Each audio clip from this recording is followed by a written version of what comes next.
fue levantado para hacer volver el pueblo de Israel al propósito inicial. Si ustedes ven, todo lo que les he contado hasta ahora es una repetición de la repetida. El pueblo de Israel cae y Dios los vuelve a levantar, vuelve a restituir ese propósito inicial. Luego entonces allí con el profeta Samuel vemos cómo se levantan el primer rey Saúl. ¿Y qué hace Saúl?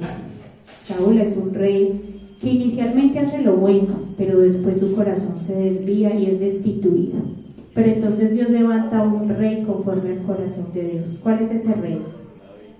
David.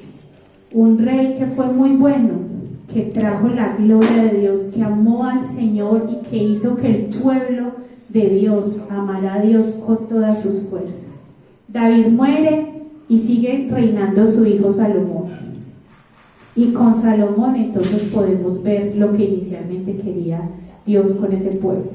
Se ve la gloria de Dios en todo su esplendor en el pueblo de Israel. Las naciones quieren ir a ver qué es lo que está pasando en Israel, porque Salomón es un hombre sabio, es un hombre que hace construcciones hermosas, se ve allí toda la gloria de Dios, es el esplendor de la gloria de Dios. Sin embargo, Salomón es un rey que divide. ¿Por qué divide? Porque su corazón está dividido, y así como su corazón está dividido, la nación se divide cuando termina el reinado de Salomón. Se divide en el reino del norte y el reino del sur, y allí empiezan a levantarse reyes, en su gran mayoría todos malos, todos reyes que hacen que el pueblo peque, y es tanto así que ni siquiera vuelven a tocar las escrituras. Y entonces llega el cautiverio y el pueblo se lo llevan, o sea, todo es despojado, el templo, el grandioso templo que Salomón había creado es despojado, se roban el arca del pacto, todas las cosas que estaban allí se destruyen por completo, y este pueblo es ahora gobernado por pueblos que no tienen la cultura de Israel ni conocen al Dios verdadero. Y entonces vienen Nehemías y Esdras y los profetas. Estamos dando un panorama bíblico de todo lo que pasa a través de la Biblia y cómo el pueblo y el corazón del hombre se desvían constantemente de ese propósito inicial. Nehemías y Esdras son levantados para restaurar la adoración en Jerusalén. Entonces vemos cómo nuevamente, a pesar de que el pueblo está allí pecando, Dios siempre hace lo mismo. Dios levanta, Dios restaura ese propósito inicial, y ese propósito inicial de un pueblo, pero el pueblo no quiere, y entonces allí llegan los 400 años de silencio del tiempo intertestamentario. Entre el Antiguo Testamento y el Nuevo Testamento existe un espacio de tiempo de 400 años en donde se conoce como el silencio de Dios, porque Dios no volvió a hablar durante 400 años. Y luego entonces se levanta el primer profeta después de estos 400 años, que es Juan el Bautista, y mi esposo les va a hablar un poco de esto. Parece una misión imposible, ¿cierto? Llegamos a la parte buena de la película, y es cuando estamos así y todo va mal, pero necesitamos que aparezca alguien. ¿Quién va a aparecer? El héroe de la película, ¿cierto? Tan chévere. Batman, Spider-Man.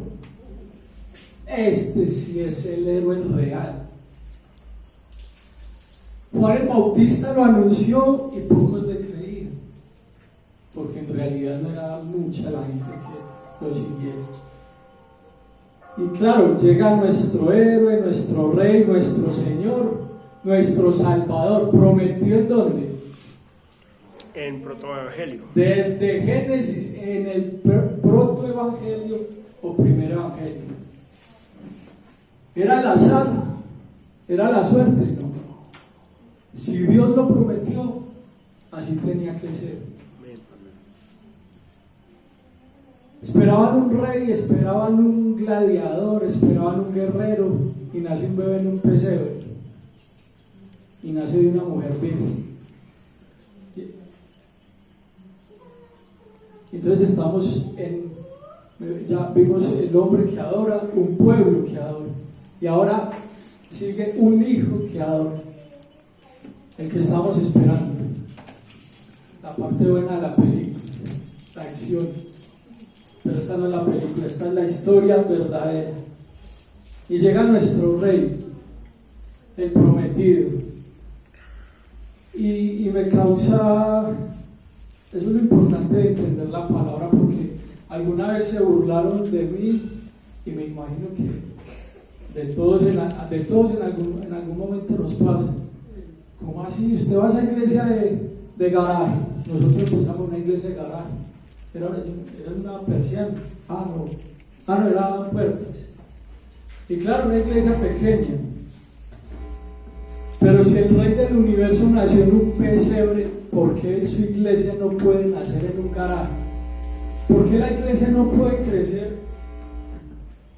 en una casa, en un hogar, en una familia? Ahí es donde entra usted, a pertenecer a una iglesia y a seguir siendo iglesia, donde quiera que esté. Entonces viene nuestro Señor, bebé, el que muchos esperaban, pero no creían que naciera un rey así en un pesebre y tan pacífico. Crece como ese pequeño sabio y se presenta donde ni siquiera sus papás lo esperaban, en el templo desde niño, estudiando las escrituras. Humanamente hablando, necesitaba conocer qué era lo que había ahí, enseñando de su sabiduría, hablando palabras sabias, palabras del cielo, y dice la palabra que crecía, ¿cierto? En estatura y en sabiduría. Y llega este niño, crece, llega a la edad adulta, dándonos ejemplo. ¿Recuerdan quiénes teníamos que adorar? Nosotros desde el principio. ¿Y cómo teníamos que adorar? Como lo dijimos al principio, con todo lo que hacemos y con todo lo que hagamos. Eso es adoración. Mostrar que somos hijos de un rey, de un Dios, poniendo ese sello divino en todo lo que hacemos. Amén. Y hablábamos de eso anoche, ¿cierto, Alexander? No es una vida complicada, es una vida natural, es una vida auténtica, pero vivirla para nuestro Dios y mostrar a Dios en cada cosa que hacemos. ¿Y a qué vino este rey? A mostrarnos eso. ¿Qué nos mostró? Obediencia absoluta. Porque dejó el reinado, dejó ese trono, dejó ese lugar para venir a morir como no tenía que morir. Y era el precio que teníamos que pagar. Y era el héroe que esperaba a todo el mundo y el héroe que espera el mundo en este momento, el mundo que no lo conoce. Y creció, ejerció su ministerio, ejerció su profesión, se llenó de sabiduría. Juan le decía, es necesario ser bautizado, yo por ti. Pero él dijo, no es necesario que sea así, simplemente por obediencia, bautizado, lleno del Espíritu. Y en el hombre, el Dios, el Rey en el cual Dios se complació. Amén. Obediencia completa. Por amor, sí Señor, por amor a toda la humanidad, a todos sus hijos. Sabemos que dice Juan 3:16, ¿cierto? Amén. De tal manera amó Dios al mundo. Y por ese amor al mundo es que nosotros estamos aquí. Y por ese amor al mundo es que Él obedeció. Y por ese amor al mundo es que nosotros como iglesia vemos en Jesús el mejor y el mayor ejemplo. ¿Y qué vino a hacer? lo que pocos hacían, como religiosos. Y era algo similar a lo que hablábamos anoche aquí en un pequeño devocional que hacíamos. Y es que no tenemos que encerrarnos aquí para mostrar a Dios. Una vida normal, natural, auténtica, con lo que usted hace, barriendo, dando ejemplo en su familia, tendiendo la cama, bañándose, lavando platos, haciendo experimentos químicos si es ingeniero, cuidando a los enfermos si es enfermera, sanando, administrando los medicamentos que son, si es como político,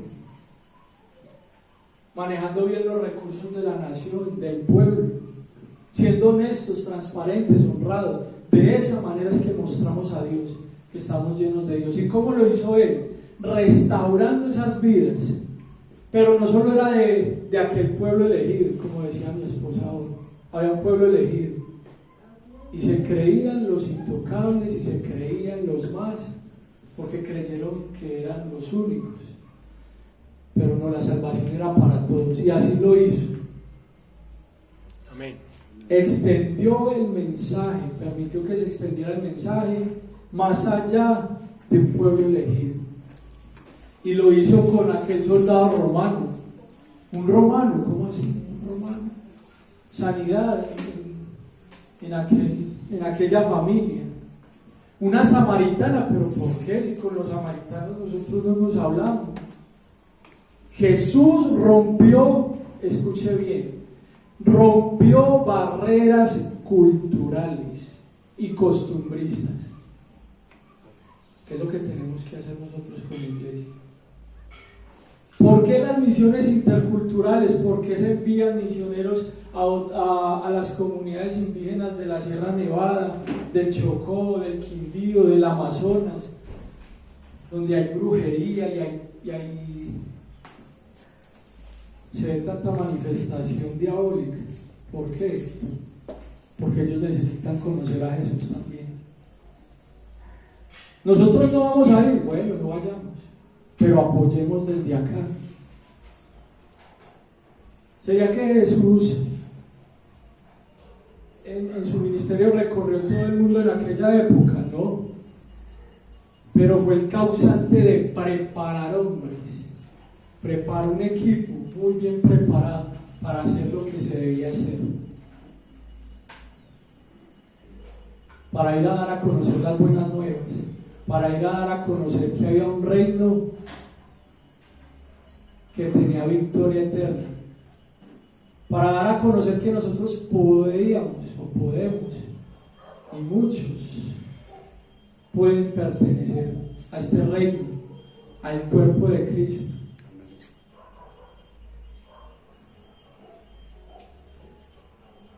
La iglesia de Jesús, la iglesia de Cristo, la iglesia de nuestro Dios, no es solamente Nueva Primavera. Habrá un tiempo donde nos reunamos con gentes vestidas así de raro, con gentes hablando otras lenguas. Raro, ¿cierto? Pero es el deseo de nuestro Dios. Que nadie, dice la palabra, ¿cierto? Nadie se pierda. ¿Y qué hizo con la samaritana? Romper barreras. ¿Cómo llegó a ella? Dame agua. Pero en realidad lo que entabló fue una conversación para hacerle ver que lo que hacía no estaba bien. ¿Cuántos maridos? ¿Con qué agua estaba ella calmando su sed? Hacerle ver otras cosas, hacerle ver la verdad, hacerle ver que Él era Dios y que era aquel Mesías el que ella lo esperaba y no sabía que lo tenía al lado. Pero ¿qué hizo Él? Entablar relación con una mujer de otra comunidad, entablar relación con personas que creíamos que no hay necesidad de llegar allá. Y aquella mujer sirvió para el reino, yendo a su pueblo a decir: creo que es el Mesías. Y quién sabe cuántos de aquellos se convertirían. Y no solo eso, obedeció, trabajó, cumplió su ministerio y sufrió la herida en el talón que dice Génesis. ¿Cuántas heridas? ¿Cuántos dolores? Cansancio, porque es que él era humano. Y la muerte. Pero oh, sorpresa, lo matamos. Y era lo que creía Satanás. Vencimos. Pero no. Ahí es donde aparece nuestro héroe diciendo: no, Señor, la muerte está por debajo de mis pies. Venzo la muerte, me levanto. He vencido la muerte para que aquellos, a todos a los que yo llegue, y a los que lleguen mis discípulos, y a los que llegue aquella iglesia nacida en Antioquía, a todas esas tierras, a todas esas comunidades y a todos esos pueblos, venzan conmigo. Amén. Yo soy el Dios vencedor. Amén. Y restaura la vida, como dice Juan 1:12, para que a todos los que lo reciban sean hechos hijos de Dios. Seamos también esos hijos que adoran. Y como lo dice Juan 4:23, adoremos en espíritu y en verdad.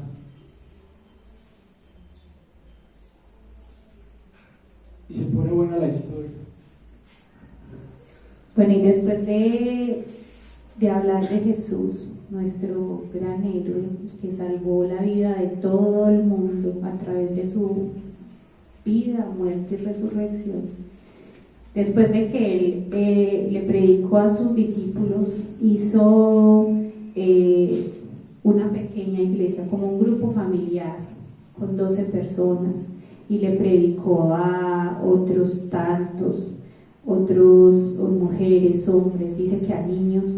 Entonces él les deja una labor, una tarea, y esa tarea es la gran comisión: vayan a todo el mundo y prediquen el evangelio.